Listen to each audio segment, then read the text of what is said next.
Pronto. Então, deixa eu colocar o material.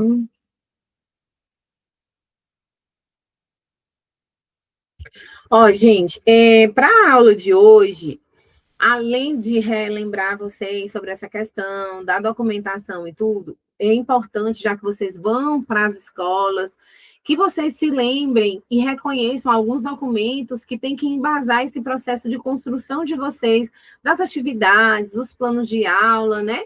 Então, essa aula minha, ela está muito pautada nisso hoje, ok? Então, existem alguns documentos, dentro do IFE a gente fala muito do PDI, que é o Plano de Desenvolvimento Institucional, e a gente tem também o Projeto Político Pedagógico, que são dois documentos aí que dão suporte e que é importante você entender que instituição é essa que você está indo estagiar, tá? Então, dentro desse universo que você vai estagiar, você precisa conhecer, porque às vezes a gente vai estagiar numa escola que ela não tem aí o que a gente acredita, né? As percepções. E pode acontecer também da gente querer ir para uma escola e essa escola, às vezes, não está disposta, às vezes ela não quer receber um estagiário, ela desconfia, por mais que a gente mande documentação, acontece, às vezes a gente quer ficar numa escola que é mais próxima da gente, só que não dá certo às vezes, porque muda o gestor, acontece alguma coisa e acaba não funcionando, tá? E aí, quando você chegar dentro dessa escola, é importante que você conheça esses dois documentos, tá certo? Tanto o PDI como o PPP. O que a gente vai falar de PDI, né? Eles vão trazer essa ideia da estrutura organizacional da instituição. Então, eles vão falar tanto da parte pedagógica, da parte administrativa, eles vão trazer como é que eles percebem a sociedade, como é que se estrutura toda a organização da instituição. E que, às vezes, a gente esbarra em algumas coisas que são burocráticas, que o povo considera burocrático, mas que são necessários, né? Eu estava até falando com um aluno que nem está pagando a minha disciplina, mas que, infelizmente, foi matriculado de forma errada, e ele me contando, né, que vocês muitas vezes usam muito mais o Zap, né, falar ali com a coordenação, troca e-mail ou Zap ou o próprio tutor do que entrar dentro do SWAP e abrir o requerimento. E aqui, para a gente presencialmente, a gente faz tudo isso no SWAP. A gente acha um pouco burocrático, mas tem as vantagens. O registro, a oficialização, aparece como é que se diz? Aparece dentro do sistema, né? Vincula para a pessoa, fica o histórico de todas as informações, de todas as suas solicitações, o que deu certo, o que não deu. Então, essa parte que a gente acha, às vezes, muito burocrática, às vezes ela é necessária para dar esse embasamento e fluir algumas coisas, né?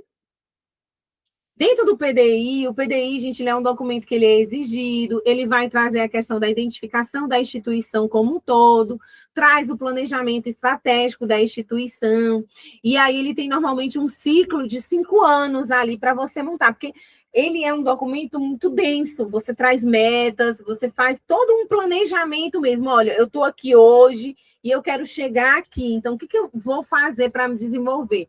Dentro do IFE, ele é bem complexo em algumas coisas, porque é exatamente isso. A gente traça metas de matrículas, de cursos, de processos formativos de professores, docentes, técnicos.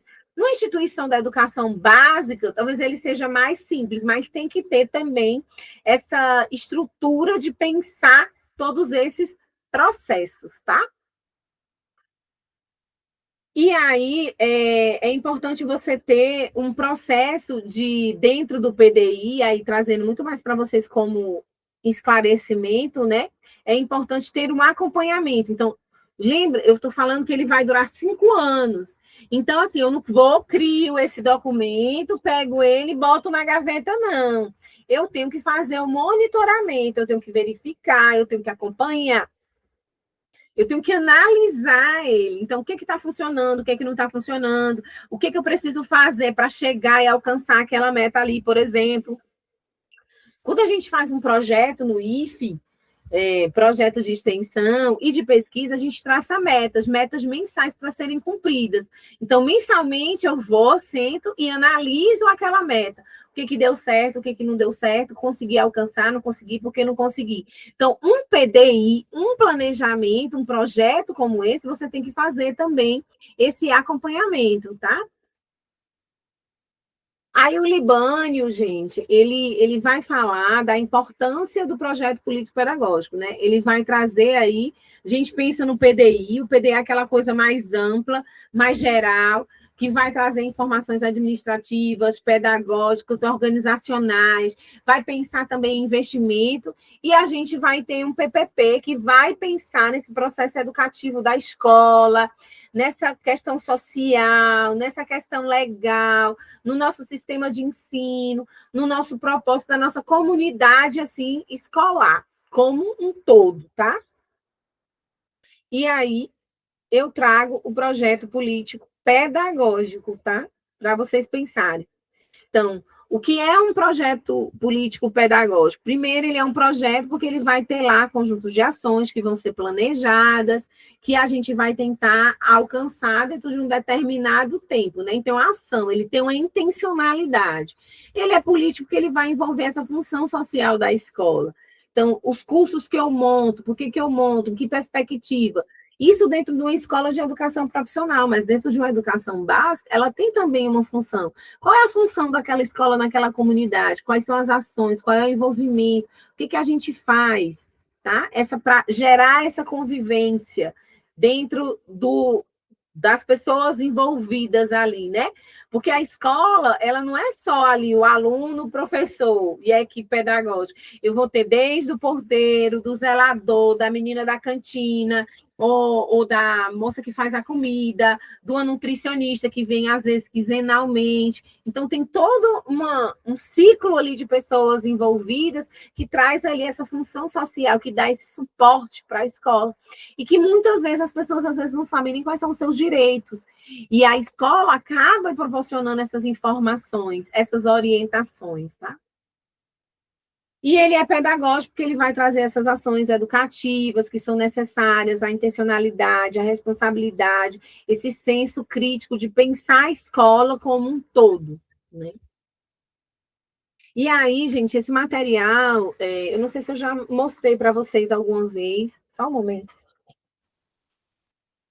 Pronto. Eu não sei se eu já mostrei para vocês alguma vez esse material.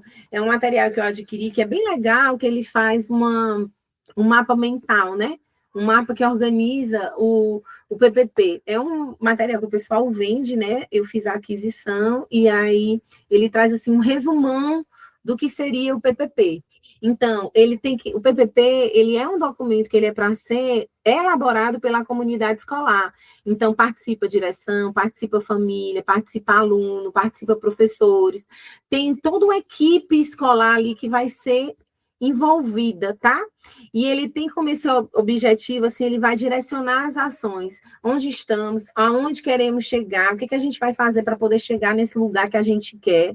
Ele diagnostica as necessidades das escolas, da escola em si, e ele diz assim, olha, a gente não tem dinheiro para tudo, né? As escolas hoje elas recebem um pouco de uma verba, mas ela não vai ter condições, por exemplo, dentro do meu campus Petrolina ali do IFE, eu não vou ter condições de ter dinheiro para tudo. Então, eu direciono aonde que vai, decido, eu posso pensar nisso a nível de PPP, tá? Então, eu faço essa construção coletiva. A melhor alternativa que a gente tem hoje é pensar num PPP construído coletivamente, certo? E que tenha nessa flexibilização, essa intenção, que a gente pense nessas mudanças aí que podem proporcionar. Além disso, essa é a estrutura, mais ou menos, que a gente pensa no PPP, ele tem todo um marco situacional, que vai dizer assim, o que a gente é, o que nós somos. Aí tem o marco conceitual, que é o que a gente quer, o que a gente quer, e tem o marco operacional, o que a gente faz, o que a gente está fazendo para chegar nesse lugar que a gente sonha, né? E também que a gente quer. Ele é uma exigência legal, o PPP é uma exigência legal, É importante a gente entender isso. Então, todas as escolas devem ter. Podem ser que elas, muitas vezes, como eu falei, peguem um documento, não utilizem, botem dentro da gaveta e só mexam naquilo ali quando tem alguma solicitação da gestão ou algum processo que eles precisem utilizar o PPP. Mas ele é algo legal, ele é algo que é para ser acessível à comunidade, todo mundo é para ter acesso à comunidade. Tá? É para ter acesso a esse documento, para ler, para saber, para entender o que as pessoas acreditam. Se você tem um projeto político-pedagógico que foi construído com a participação da comunidade, você vai ver que ele vai ser muito mais rico, ele vai ter a cara daquele local e os caminhos que a gente pode traçar para melhorar esse ambiente aí, tá certo? O que a gente tem de estrutura num PPP que muitas vezes a gente pega, eu não sei, o que vai estar lá?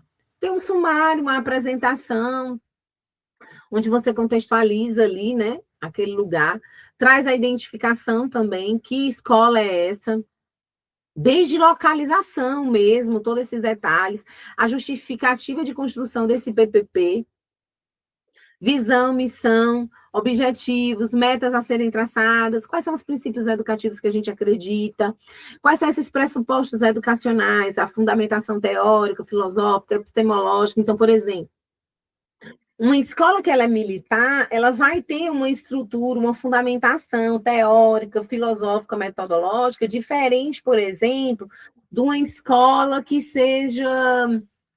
Ai, meu Deus, deixa eu pensar em outro sócio-interacionista, por exemplo.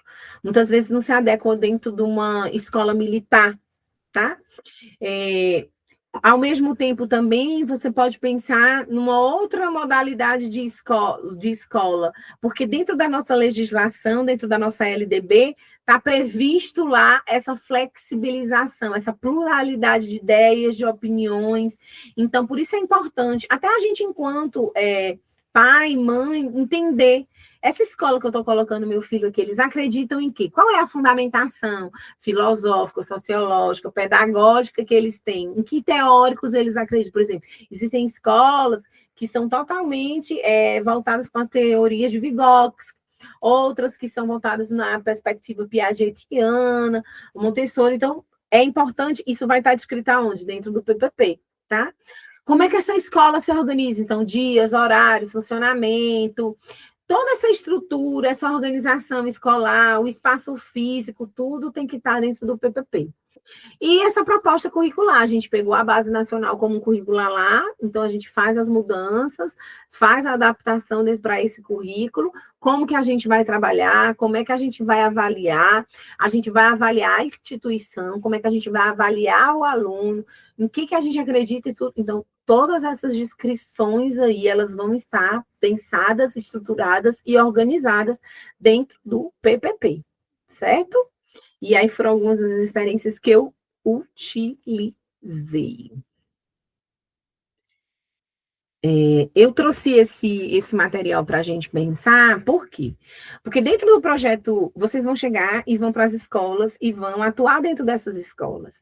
Então, uma das coisas lá, dentro dessa carga horária que foi idealizada de 165 horas, você tem que pensar nela de que forma? Metade dessa carga horária é a carga horária de você, né? Você lá, planejando, você participando de reuniões, você participando dos encontros pedagógicos, né? E a outra carga horária é essa da regência, né? Essa da regência que está lá, que vocês vão ministrar as aulas, que darão essas aulas, né? Então, é importante entender que para você planejar, por exemplo, às vezes você vai, o Raimundo falou que foi para a escola, foi fazer uma prática e tal. Tem escola, por exemplo, que não gosta e não acredita muito nessa perspectiva de você trabalhar com as tecnologias, né? Dentro do processo educacional. Então, se para elas, você ir lá e fazer uma prática totalmente que utiliza celular, que utiliza gamificação, né, a partir do celular, eles podem ser contra. Pode acontecer? Pode. Tem escola que ainda não está, que não acredita nessa perspectiva, né? Então, por isso, eu bato o pé, que é importante você conhecer PPP, PDI, essa estrutura toda, como é que a escola funciona. Por exemplo, como é que a escola funciona, como é que a escola acolhe, como é que a escola recebe os alunos que possuem deficiência, né? Como é que ela vai abraçar esse aluno? Então, ela tem algum acompanhamento, ela tem atendimento educacional especializado no contraturno, ou acontece dentro do horário normal? Se acontece dentro do horário normal, esse aluno vai perder nas suas aulas, como é que eles gerenciam isso? Esse aluno, ele é incluído dentro da sala de aula, ou às vezes ele fica só dentro de uma biblioteca. Então, todas essas informações, todas essas perspectivas, é importante você conhecer. Você parar de ter esse olhar de aluno e tentar ter esse olhar de docente, né? De pessoa que vai entrar dentro da escola e que vai visualizar aí como é esse funcionamento, tá certo? Da escola. Deu para entender? Deu para entender a perspectiva, gente? Deu, Davi. Obrigada, Davi, por responder. Certo? Então, assim, dentro. Vamos pensar. Terminaram, conseguiram ajeitar toda a documentação, tá tudo pronto. Vamos conhecer a escola. Então, vocês foram na escola, conheceram. Claro que você não vai chegar, gente, me dá aí o bebê. Você tem assim, com calma, você vai lá, vai conhecendo. Aí diz assim: olha, tem um PPP, ou tem um PDI, eu posso dar uma olhadinha para eu ler, porque eu tenho que colocar algumas informações no meu relatório. E tem mesmo, o relatório de estágio pede para você apresentar a escola. Ele pede para você dizer no relatório, ele vai pedir em alguns momentos para você dizer: olha, quantos alunos, que escola é essa, como é que ela funciona, onde é que ela está localizada, essa comunidade. Então, essas informações, elas estão dentro da onde que você consegue? Do PPP. Talvez dados de matrícula, quantidade de funcionários, tudo isso você vai ter apenas conversando ali com a secretária, você consegue, né? Mas no todo, não. Né? No todo é importante, às vezes, dar uma olhadinha no PPP. Como também, gente, outro detalhe, apesar de que eu acho que até a semana que vem ninguém vai começar a ir para a sala de aula, mas é importante vocês saberem que quando vocês estiverem lá, não é que você vai logo no primeiro dia, você senta e já dá sua aula. Não, é bom você sentar, observar, faz umas anotaçõezinhas sobre como é o comportamento da turma, né? Que turma é essa? Observa essa turma. O que vocês têm que entender é que são 83 horas de sala de aula, você ministrando as aulas. Mas você pode ali e antes, deve, na verdade, assistir ali umas 2 aulas daquele professor, ver como ele trabalha, observar essa turma. Não é que você já chega, já vai, já pega ali a aula. Não, você tem que assistir algumas aulas desse professor. Mas esses horários de assistir às aulas desse professor, ela não conta como a sua regência, ela conta como observação. E observação, planejamento, elas estão dentro da outra carga horária, da carga horária lá. Lembra? Porque é 165 horas de sala de aula, metade de planejamento, observação, reunião, e a outra metade de regência. Então, é bom você parar ali antes de você já chega, hoje eu cheguei, já vou dar aula. Não, você senta, você vai ter alguns momentos que você vai para a escola para observar essa escola, observar esse professor, observar essa sala de aula, para você ir também se inteirando aí desse espaço escolar, tá? Quando a gente ressalta 83 horas de regência, Edilson. 83, porque o estágio, ele é 165 horas. 165 horas cada um do estágio de vocês. Cada estágio de vocês é 165 horas. Dessas 165 horas, metade envolve essa carga horária de planejamento, de observação, de reunião. A outra metade da carga horária é a regência.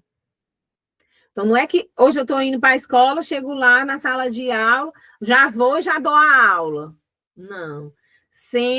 Das 165 horas, 83 horas é que são só de regência. O restante, as 82 horas, são de quê? De observação, de planejamento. Agora, você não precisa, isso não vai estar dentro do termo, não, entendeu? Isso não está dentro do termo.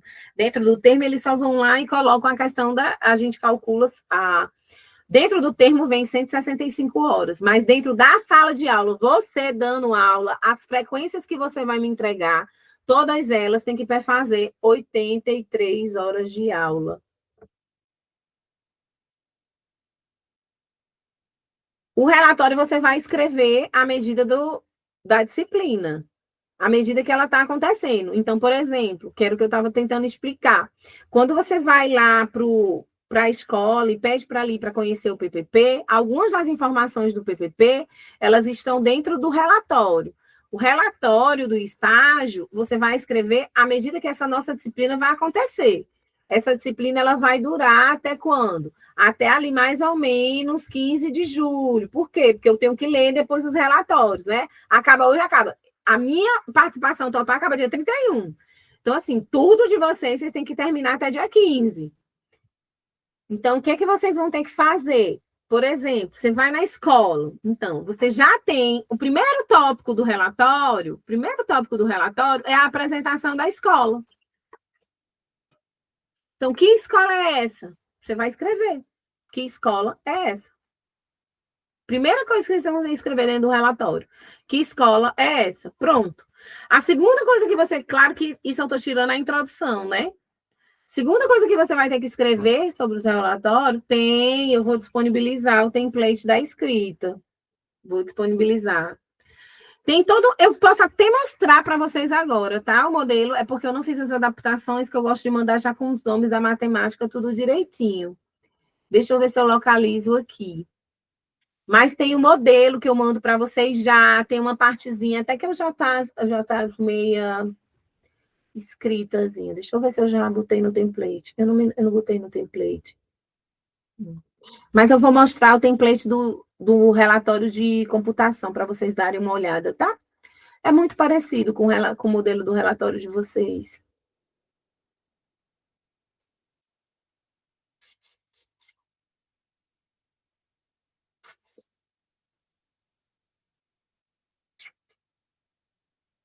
Vocês já viram algum relatório de estágio? Sim ou não? Falem aí que eu não estou vendo.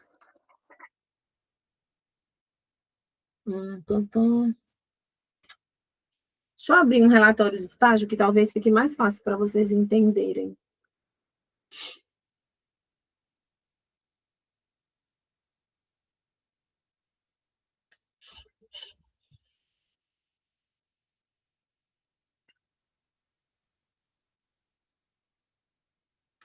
Eu vou abrir um modelo do relatório de estágio do último dos meus alunos aqui, tá? Só para vocês darem uma olhada, mas não se preocupa que...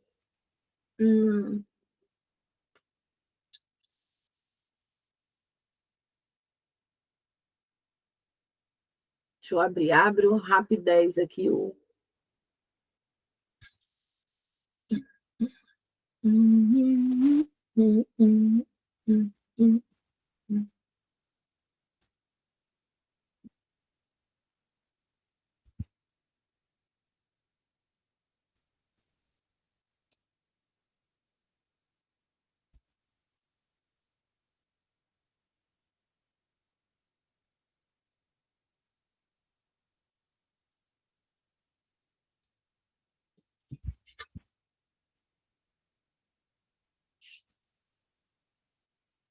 Deixa eu compartilhar a tela com vocês, para vocês verem. Mas eu não vou mandar esse modelo para vocês ainda não, tá? Porque eu vou fazer a edição dele.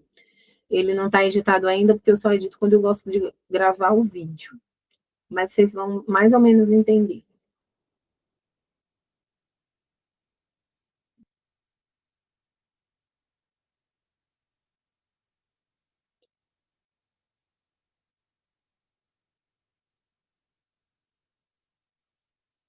Foi? Estão vendo? Ó, esse modelo é o modelo que eu disponibilizo para os alunos. Esse aqui é o da licenciatura em computação, tá? Eu ainda não fiz as edições de vocês. Normalmente, algumas informaçõezinhas vão em vermelho, como esse aqui, ó, o nome do aluno. Eu gosto de colocar em vermelho, ó. Esse é o modelinho, tá? Então, aqui onde está, o que está em vermelho, vocês vão trocar e colocar o nomezinho de vocês. Então, a capa de avaliação, né, que a gente faz. Agradecimento é opcional, você preenche, coloca se você quiser. O que é que tem que ter no relatório? Introdução, desenvolvimento, observações, perfil da turma, atividades, considerações, referências, apêndices e os anexos. Aí eu trago algumas orientações, por exemplo, todo o texto ele tem que ser em Arial, tamanho 12, espaçamento 15. Digo, fale dos aspectos legais, da importância e tudo. Isso é uma introdução. Gente, introdução, uma página, 3 parágrafos, suficiente. Mas, ó, aqui eu já trago meio que você só vai alterar, tá vendo? Desenvolvimento do trabalho. Este tópico apresenta. Isso aqui você não muda. Você só vai preencher aqui a data, ó. Tá certo? Aí a escola. Nesse tópico, o aluno deve descrever como é a escola, sua estrutura, sua localização, quem são os professores, a comunidade. Então, o primeiro tópico da escola, do relatório, é esse. Esse de fato aqui, onde você descreve qual é a escola. Depois, você vai descrever como é o perfil da turma. E depois, você vai descrever algumas das atividades realizadas que você fez, como foi a participação, pronto, e as considerações finais. O que é mais trabalhoso depois, gente, referência, se você fizer alguma citação. O que é mais trabalhoso são as questões, às vezes, da apêndice e os anexos. Que é de apêndice, planos de aula, fotos e atividades avaliativas. Você, ao longo dessas 83 horas aí, você aplica alguma atividade, então você coloca ela como apêndice aqui, tá?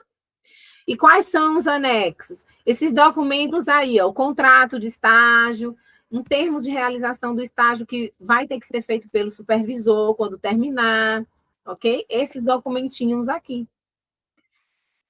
Então, o relatório em si, ele não é ruim, não é muita coisa para você escrever. O que é muito para você dar conta, às vezes, é de se lembrar de colocar todos os anexos, os formulários que fazem aí essa legalização. Mas você foi para a escola, conheceu a escola, então já escreve sobre a escola, tá? 2, 3 parágrafos é suficiente. Não precisa mais do que isso.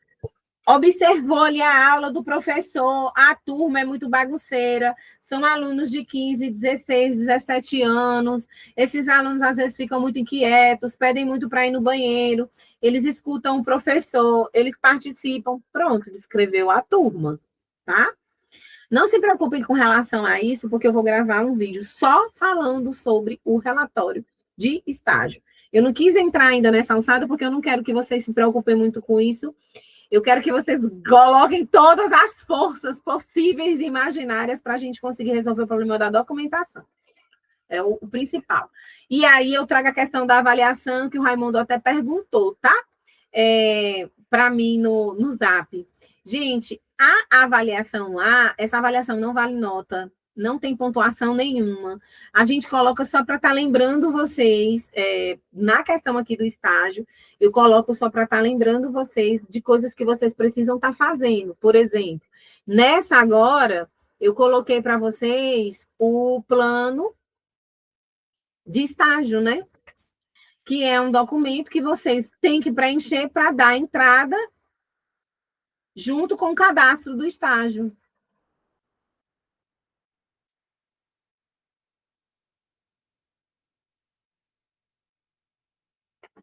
Meu Deus, travou aqui, não está querendo ir. Foi. Estão conseguindo ver? Então, é esse planozinho aqui só, tá? Coloca seu nome, já está preenchido, que é o estágio supervisionado, 1. Não precisa, aqui só vai colocar qual é o nome da escola. Esse é o plano de estágio. Ah, professora, mas eu ainda não tenho meu supervisor, a senhora ainda não assinou. Aqui assina o supervisor da escola e a assinatura de orientador sou eu. Certo, de fato. Eu ainda não assinei, né? Mas a ideia é só vocês terem esse documento já ali preenchido, com as informações da escola, verificar e anexa lá. E aí, se todo mundo anexar lá, eu já posso até ir baixando, assinando todos e devolvendo para vocês assinado, que aí já facilita para vocês, esse documento já vai estar pronto, tá certo? É mais nessa perspectiva. Porque lá nesse documento ele não pede o nome do supervisor, ele só pede o nome da escola. Então, seu nome, nome da escola, você me devolve. Lá eu vou baixar, vou assinar e já vou devolver para vocês. E aí você já deixa guardado. Quando fizer a ficha de cadastro, você já vai ter esse documento e fica faltando só a declaração do supervisor. Tá certo? Então, isso que está lá como atividade avaliativa é só isso que vocês precisam fazer. Tá bom? Gente, mais alguma dúvida, algum questionamento?